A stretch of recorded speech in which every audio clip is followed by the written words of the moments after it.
Hello, everyone, and welcome to the IT On Call podcast. My name is Ross Feldman, or Ross to the Rescue, as my clients call me.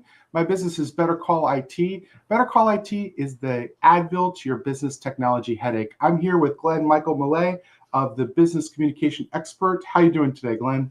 Absolutely incredible, Ross. Thanks for having me on.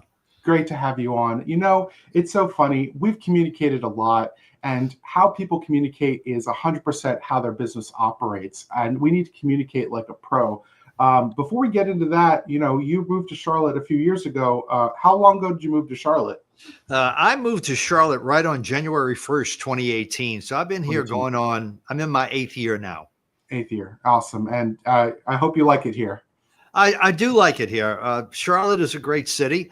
I always make people laugh. I tell people, if you're unemployed in Charlotte, that's a choice, because I could go out in an hour and I could find 3 jobs. Now, it may not be the job of my dreams, but it'll definitely put food on the table and pay the rent.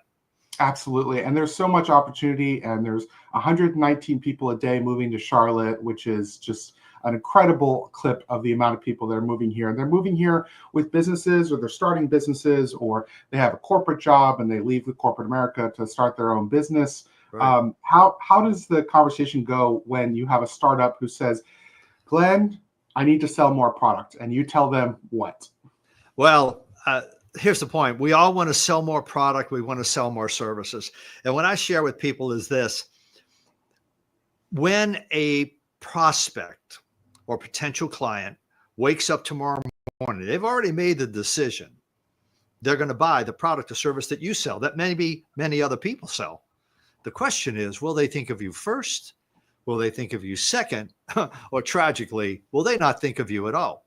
So how do you become first?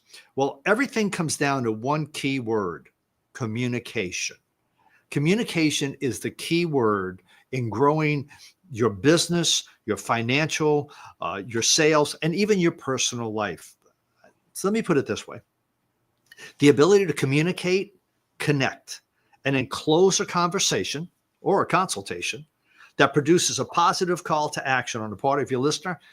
Well, ladies and gentlemen, that's the most influential, persuasive, and powerful skill you own in your business, sales, financial, and, as I said, personal life. That same ability to communicate, connect, and close supersedes the quality of your product or service. Because if you cannot communicate, connect, and close, your product sits on a shelf.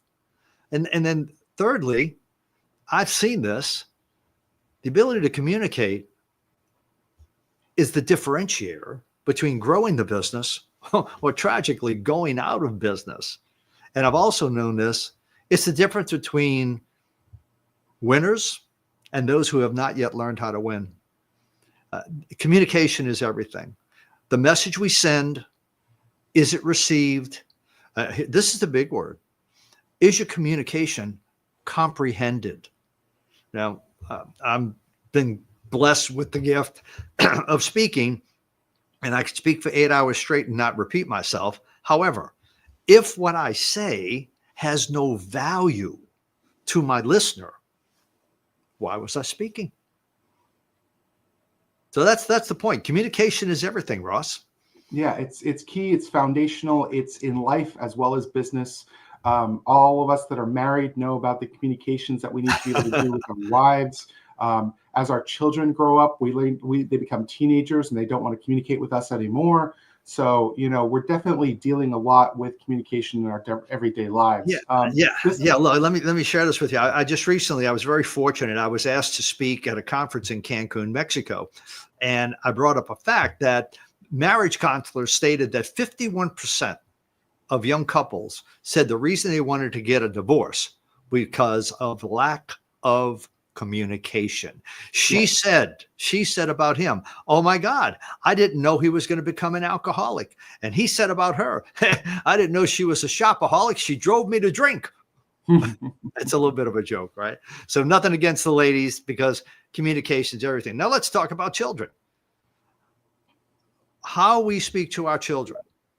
Now, I coach this. If I had to get in front of a group of kindergartners, I want to get on their level. So crazy as it sounds, I'm going to sit on the floor, because up here, visual messaging, right? My body language is too dominant. I become an authority. When I really want to I want to get on the same level. I don't want to be up here. I want to be with the team. Oftentimes when I speak, the people who bring me on board say, well, we know we have an amazing stage up here. And it's like, I don't want to be on a stage. I want to be on the floor. See, this is the important thing as a speaker. And I coach this in my speaker sales mastery program. I never get up to give a speech. I want you to learn how to have a conversation with the audience, getting your audience engaged, know what's important to them. And this is a big one. You got to find common ground. Where are we alike? Because it goes into the networking. You know, we all know in networking, it's the know, like, and trust. Well, when we find common ground, they get to know me. And then they go, oh my God, he's just like me. I like this guy. And then we build the trust level. And that's a whole nother method of building trust. There's definitely a lot of fans coming on and watching us live on LinkedIn. Hey, welcome everyone. Christian Nichols said, Glenn is one of the best in the business. And I think you definitely are a communicator. You're a closer. You're a talker. You definitely have all those skill sets. And I'm a work in progress. You're a work in progress. We all are work in progress. I got more to learn than I know. But when you've been around a long time, you better learn a lot. You got to start in the business, in the hair salon business, which is a therapy business where you've got someone in your chair and they're telling you their life's woes while you're getting their hair done. How did you get started in that business? It's an interesting story. I'll make it kind of short. It was never really a major plan, but I tell this story all the time. Now, I'm originally from New Orleans, Louisiana, and I have a brother. That's just my brother and I, and he's 3 years older than me. Now, growing up, my brother was the coolest guy on the planet. He was like James Bond, right? He had the beautiful girlfriend. He had the car. He had the clothes. He was a cool guy. And so it turned out that we were going to go to the same high school. He was going to be a senior. I'm going to be a lowly freshman. So traditionally, I would ride my little bicycle to the barbershop. You know, I go in, you don't book an appointment. If there's 4 guys in front of you, well, you're number 5. And I don't care what haircut you ask for. Everybody got the same haircut. They had Superman, Batman, and maybe Donald Duck comic books. So one day my brother walks in my room and he says, okay, if you're going to go to school with me, you are not going with that goofy looking haircut you always get. I'm thinking, hey, what are you talking about? I'm like 12 years old. I don't know. So he took me where he would get his haircut. And this place was called Pat's Barber Styling Salon. Now, I want you to understand, this is going to be important. I was spending 25 cents for a haircut. Now, we're talking, you know, early 1961, 62, 25 cents. That was like a lot of money to me, maybe 50 cents if it was really good. So he takes me where he goes. And the first thing I can tell you is that the atmosphere, the environment was cool because it was all people my age and in their early 20s. It wasn't a lot of old guys, you know, a lot of post World War II guys. They're cool guys, but they were just old guys. Instead of Superman and Batman, well, I have to be honest, they had Playboy. Hey, I'm 12, 13 years old. Hey, I'm happy. And in addition to that, they had this beautiful brunette who shampooed my hair. And before that, either me or my mom shampooed my hair. So it's like, this is really cool. Now, this is where the story changes. These guys were doing razor haircuts and a blow dry, and they were charging $10 for a haircut. And they were doing 3 an hour. 3 an hour. In 1963, they were doing $30, $40 an hour. Wow. That was a lot of money. Mm-hmm. Now, here's the main part. When I walked out of that salon, I was the coolest guy on the planet. It wasn't the haircut, and this is important. And I want to speak to the listeners. It's not what you do. It's how I feel about what you do. And I make people laugh. I say this all the time. I have no tattoos, but if I had a tattoo, it would say right across my forehead, selling is the transfer of emotion. Let's say it again. Selling is the transfer of emotion. And if you don't like the word selling, let's call it solving. See, I don't sell. I find out through a series of discovery questions, and I know the most powerful questions. It's part of what I coach. I know how to ask questions that expose exactly what are the biggest challenges you're facing, what are the pain points, what are the holdbacks. And then when I know that, I basically begin with you We start with the happily ever after and we work backwards to the once upon a time. So that's once I finished, I had a career in the music industry, which I loved, and I still love music. But I looked at the music industry one day and said, man, I love playing music. I just don't want to be one of these old 48, 50-year-old guys and going to the gig and working until 3, 4 o'clock in the morning. And so I came off the road from playing music and got home one day and I said to my dad, I said, Dad, I think I want to go to cosmetology school. I want to go to beauty school. My dad looked at me and said, boy, is there something about you I better know? I said, no, Dad, trust me. They got girls in cosmetology school. It's a good place, right? But anyway, I went with no skill, which I think was great because I didn't have any preconceived ideas. And so I got in, I learned. And it was really in the beauty industry where I learned how to become a powerful communicator. Because whether I was talking to a guy or a girl, the consultation was everything. And my early consultations were not good. I'm a very type A individual, and I'm okay with that. And I was working hard, put in the hours, do the work, and my numbers moved up. But at about 3 years, crucial period, my numbers started to level off. And it was like, whoa, I don't want that. I want to grow. And think of your own businesses, ladies and gentlemen. You want to grow. So I'll give a simple suggestion for you. If the quality of your product and service is amazing and your sales are not growing at the rate you want, it's not your product or service. It's how you're connecting with the client. So what I did is I first said, well, there must be the problem is external. So I looked at the economy and it was good. I looked at my location, spot on. And I looked at my price and I said, well, maybe I'm too expensive, but I was in line with the market. And I realized, Ross, the challenge was not external, it was internal. Gotcha. Now, how did I fix it? I broke out a very old piece of equipment. Most of your audience has never heard of it. It's called a cassette tape recorder. Heard of that? Yeah. Yeah. Now today it would be this little puppy, right? And this is the assignment, folks. I want you to audio record every consultation you do for 1 month, just 1 month.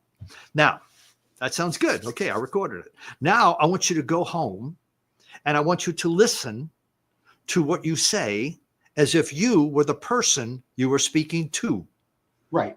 Not the speaker, right? And so the assignment, the way I coach it, in fact, I did this in Cancun, is today I would set up my phone in my room and I would video myself and audio myself doing a consultation, a sales call. Right. Now, here's how you really get good. The first thing I want you to do after you record it is I want you to turn off the sound. And I just want you to look at your body language. How are you engaging the other? Are you doing this? That's a negative hand gesture, right? That's my dad saying, boy, you in trouble, right? Are you doing this? What I want to tell you is no, that's a policeman going, halt, you're under arrest. But when I do this, watch my hand. What I want to share with you, what I want to share with you, what I want to share with you. That's a gift. I'm gifting the person. And their eye goes, oh, he's giving me something. Right? So, and trust me, visual messaging is 55% of successful communication. I'll touch on the other two in a second. So what I'm telling you is that I want you to simply watch your body language. Then I want you to turn off the video and just listen to your words. And here's the third step. I want you to do a transcript of every word you say. And then I want you to go back and redline every kinda, sorta. It's like, and get them out of your vocabulary. Those are distraction words. They dilute your message. And here's one you want to write down, folks. A confused client does not buy. A confused listener. If your son or daughter or your wife is confused, they don't buy in. Your message must be crystal clear. And it is also important that you speak the language of the listener, not your language. You may be, now Ross, look, I know when it comes to computers and technology, brother, you're the man. There ain't no two ways about it. But you speak a language I don't speak. Right. Right. So I know I need you. I know I want you. Yet you have to dumb it down to the consumer level. Now, in the hair business, I can talk about ammonium thioglycolate. I can talk about disulfide cysteine bond. I can give you chemistry out the yin yang. But if you say, I say, if you could change anything about your hair, what would you change? And the lady or the guy says, man, I'd like more body, more fullness. It's like, you don't care about chemistry. Right. I need to speak a language that says, we can do that. This is how we're going to do it. They get a clear picture. Oh, did I say clear picture? Let me explain something. Verbiage is one of the keys, the 3 key elements. I said visual messaging, verbiage. Verbiage is one of the key elements. Now, it's only 7%, but it's a big fat gusto 7%, right? And here's the point. We speak words, but the other person perceives an image. See, when I'm telling a story, and I'll give you a good, like when I gave you the story of going to this hair salon and it was young people and his shampoo, there was a little movie playing in the person's head. They saw the brunette. Maybe they saw the Playboy. I don't know. All right. They saw me ride my bike to the old barbershop. So understand, when we speak words, the listener perceives an image. So we must use words that the other person relates to. Right. Right. I want to give you the third element because I said verbiage is 7%. Visual messaging, 55%. If I said in a restaurant, the waiter knows I want the check. Right. When you walk in with no verbiage and I go, you're already feeling good. If I say, I love you, that's visual messaging. Now, when you combine visual messaging with the other 2 elements, it is powerful communicator 101. All right. So verbiage, 7%. Here's the next one. Tone of the voice. The voice is 38% of successful communication. Now, everything I do is based in science. And I can tell you that research tells me that deeper voices, male and female, close more sales because the subconscious brain believes that the deeper voice is the voice of authority. See, we got programmed between birth and age 7 to believe that the deeper voice is the voice of authority. I mean, God's voice is never going to be Mickey Mouse. Glenn, I want to talk to you. It's not going to be that. Right. So deeper voices. Now, because I'm in the beauty industry and I coach a lot there, although I coach outside, I often have a lot of females, a lot of ladies in my audience. They go, well, Glenn, you have a man's voice. You have a deeper voice. And I always say, no. Let me tell you right now. My mother had 2 voices. Sorry about that. My mother had 2 voices, right? So the first voice was call me in to dinner. Glenn, normal female voice. Glenn, dinner. Yeah, but then Glenn knocked over the entire pitcher of iced tea, and I heard the voice of Darth Vader. Glenn, Michael, I can't believe you did that, right? Maybe you heard that sometime, Ross. Oh, yeah. Right? And so what we got programmed to believe that deeper voice is the voice of authority, right? So verbiage, your words create images, tone of voice, and then, sorry about that. Call later. Sorry about that. And tone of voice. And then thirdly, as I said, body language or visual messaging. Absolutely. And that's the thing, is that those all play into each other, and that it's all part of the total package. And that's one of the things that we all, as we talked about earlier, continuous improvement. We need to analyze our previous efforts and make sure that we're improving on our efforts and doing better for next time, because there's always room for improvement for all of us. Oh, absolutely. I'll give you an interesting story. I'm from New Orleans, and of course, my team in New Orleans was the Saints. They recently let go the head coach that they had in the last football season. And whether the team was good or bad, whether the players were injured or not injured, was not the interesting thing I observed. What I observed was every post-game meeting between the coach and the team. He was a good coach. He was a bad communicator. And the reason I say that is he never could get the team to buy into him. And this is my simple observation. He was always, instead of leading, he was always looking for permission to be accepted. And you could go back on YouTube and you could check this guy out. Again, great coach, bad communicator, because every time he would wanted the team to come together, he would say, we're going to be making some changes. Okay. And then what we're going to do, we really need to work on the punt return. Okay. And every time he said, okay, he was saying, okay. Like looking for permission, instead of Saints' former coach, when they went to the Super Bowl, said, we're going to be working on punt returns. We're going to be working on this. You're going to do this. You're going to do that. That's the way it is. Done. Exactly. Now, again, two great coaches, one good communication skill, one bad communication skill. And that's so funny because, AI is coming into every part of our lives. I run an app called Grammarly, and it's constantly rewriting the way that I'm writing my emails and my sentences and my format and my structure. And it's like, I'm trying to come across friendly, and it's like, maybe you shouldn't come across as friendly in this email and things like that. So, our tone of voice comes across in our written messaging as well as our visual messaging. Yeah. Written messaging is crucial. Oftentimes, when I get a text message or I get an email from someone, I have to go back and reread it 2 or 3 times just to figure out what the hell are they saying? Right. What's the point here? Why is there all this? I received a text message from somebody the other day, and if I were grading it, I'd have given it barely a D, because it was like, I knew what they were talking about, but I had to go through and clear off the clutter and get it out of it. Go, okay, here's the point. What's the point?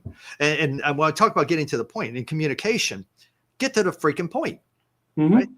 Now, you're probably going to remember this, but many, many years ago, Wendy's good old Wendy hamburger had a commercial, right? And they had this little tiny lady. Her name is Clara Teller. And she would walk up to the counter, and you can help me with this, Ross. And she'd say, where's the beef? Where's the beef? Get to the point. Where's the beef, right? Yeah. You have this beautiful picture on the wall of this giant hamburger, but I can't find any meat in there. Where's the beef?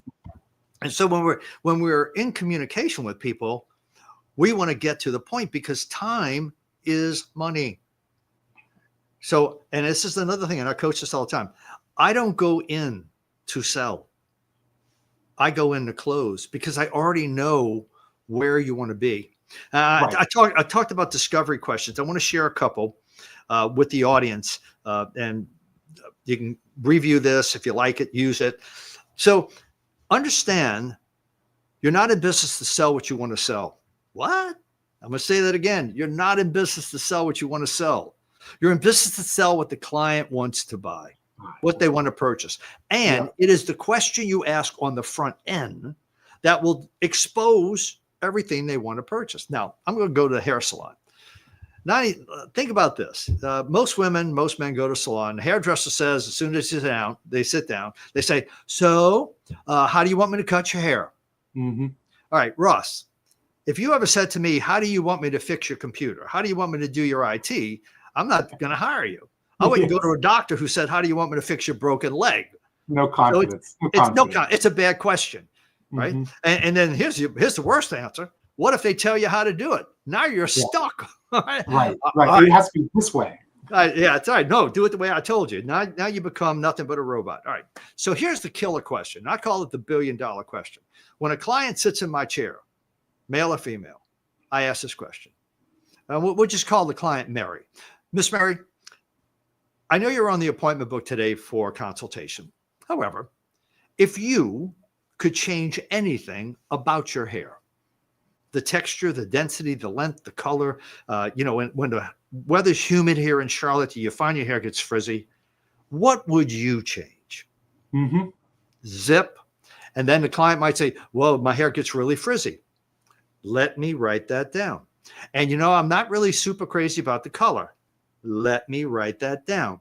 And, my ends are always dry and brittle. Write it down. Now, when the client is speaking, I don't speak. I listen. We're all trained to read, write, and speak. We're not trained to communicate or listen. Listening is the key to success.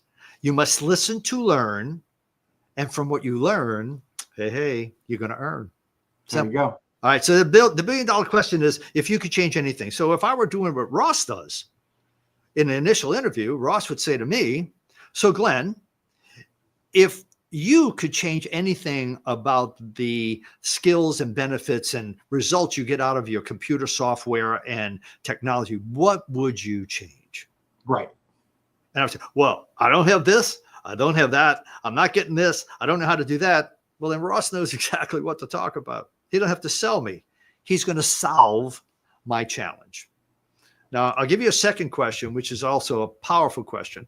If you're in sales, and we're all in sales, whether you think you are or not, right? Because there is no such thing as a non-selling situation. When I woke up this morning, my brain sold me on the jacket I have right now, or the background I would use in our presentation. So here's the billion-dollar question for that.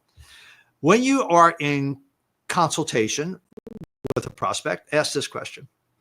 If there were no limitations, watch my hands. If there were no limitations as to what we could achieve today in this meeting, what's most important to you? And then shut up. Yeah. And I think that most selling is listening, as you said already, multiple times in this presentation, is shut up and listen. Stop, S-T-O-P, solve the owner's problem. The owner already is sold before you walked in the door. All you need to do is close. And that's the thing, is that a lot of people just, trust me, I've worked with a lot of IT vendors. There are a multitude times 20 of IT vendors that are out there, especially in the software and the cybersecurity and the compliance space. And trust me, I've had every kind of salespeople call me, and they all are just go, go, go, tell me. And they didn't take 1 second to even listen to what I had to say. Yeah. And it was just like, you unsold me because you wouldn't shut up. Yeah. So, I recommend this to anyone, both in their interactions live or even on a website. Most people are eye doctors. I do this, I do that. I do this, I do that. I. Most people in sales want the listener to understand what they do. I'm going to be really honest. The listener doesn't care about what you do. The listener wants us to understand them, their problems, their challenges, their pain points, the results they want, emotionally, how are they feeling? So when I see someone on a website going, we do this, we do that, we do this, we do that, it's like they're selling. I don't sell. I find out what's broke, and I have solutions on my menu. I'm going to do this, we do this, we do this, and your problem goes away. That's the challenge. We worry so much about selling. And I have to laugh because in the beauty industry, as a salon owner, oftentimes I would talk to the team about retail sales, about talking to their clients, about using the right products at home. And I had a young lady one time, and she said to me, I don't like to sell. I don't like to sell. I said, well, why not? She said, well, it's kind of pushy. Oh, I did look at it and say, well, do you like to eat? Because if you're not selling, you're not eating anything, right? That's right. But I told her, I said, I don't want you to sell. I want you to solve. I said, let me tell you something. Let me share this with you. When you look up the definition of to sell in the dictionary, it says to give.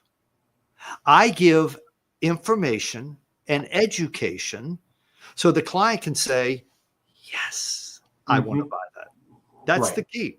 The same question I asked earlier, if you could change anything about your hair, I might use in retail. If you could change anything about the shampoo and conditioner you're using at home, what would you change? What is it not doing for you? I don't ever ask, what do you like about it? I don't care. I want to know, what do you not like? Right. What can I change? What can I fix? Yeah, kind of. If the client says, well, it doesn't smell good, it doesn't lather, it makes my hair heavy. Guess what? I got 42 million bottles of shampoo on a shelf over here. We're going to find something that's going to lather up, smell amazing, and be lightweight on your hair. And then I'm probably going to recommend 3 products because 3 is the power number. You always recommend 3. And that's the thing, is that, like, our brains function in 3, we count in 3, we live in 3. It's the you're programmed. Yeah, you're programmed. And I'm going to show you how easy myself included, we got programmed. How many wise men were at the manger? 3, right? Yeah. How many stooges? 3 stooges. How many blind mice? 3 blind mice. How many musketeers? 3 musketeers. How many pigs? Three little pigs. How many amigos? Three amigos. Bingo. We got programmed to learn in threes, right? Mm-hmm. So when you're speaking with a client, a prospect, a loved one, and you have multiple points you want to bring up, give three, take a breath, give three, take a breath, give three, and close. Three is the power number. It's how we were trained, and it's how we're programmed.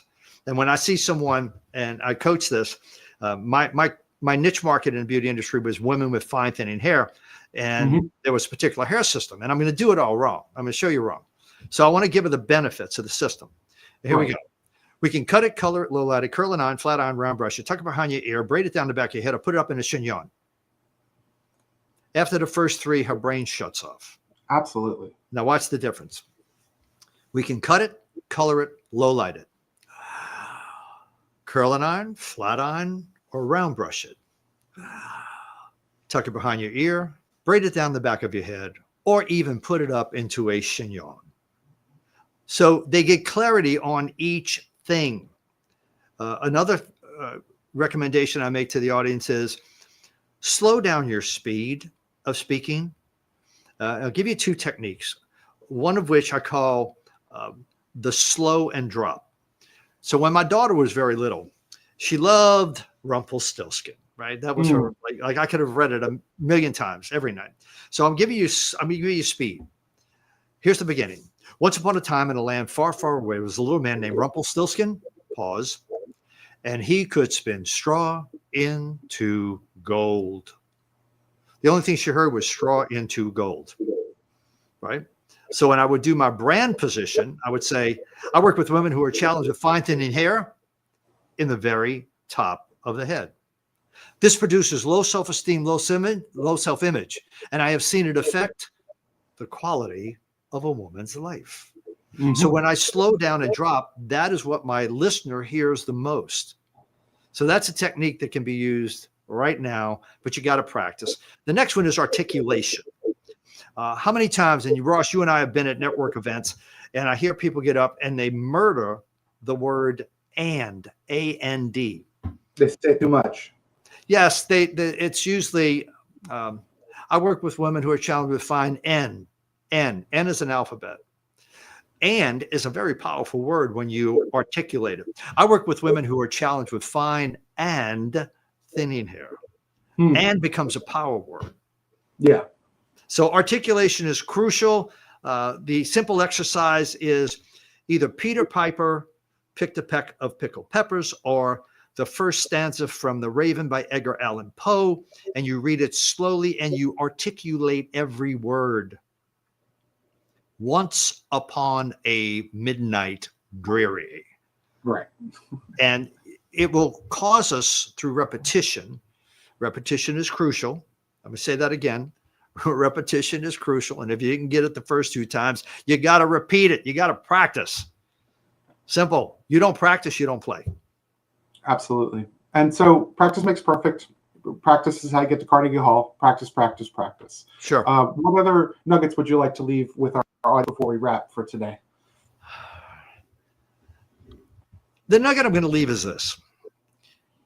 Every one of your clients, every one of your prospects has an expectation of performance. They're not going to hire you if they think you're the second best at what they need. They always go to who they believe is going to be first. Right. So number one, I'm going to give you 4 C's: communication, conversation, consultation, and close. Communication. We're going to say communication is your marketing. You must communicate to the world that you exist, that you provide solutions to challenges, not that you have stuff to sell. Now, right.